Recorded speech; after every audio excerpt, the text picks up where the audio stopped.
In this video, I'm gonna teach you how to connect headphones to Logitech G Hub. It's a very easy process, so make sure to follow along. In this video, I'm gonna give you easy to follow instructions on how to properly set up any compatible Logitech headset within G Hub. So inside of G Hub, you can configure settings for any peripheral that you have. For example, this mouse, the G502.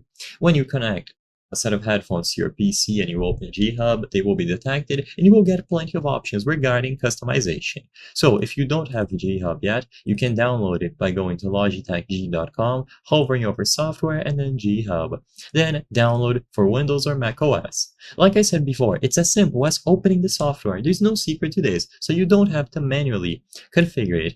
It will automatically be detected and set up. So this is a fully automated process. Just open Logitech G Hub as long as the headset or the headphones are connected to your PC.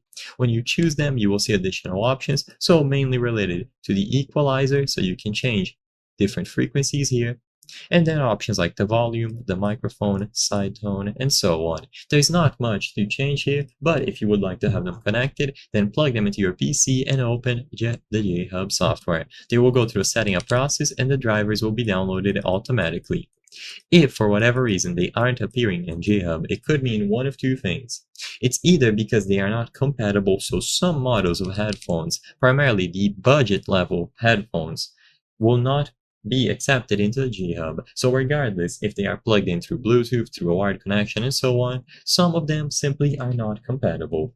And the other option is that they aren't being detected. So restart your PC, change the port that you are using, and try reinstalling G-Hub, because the process should be automatic.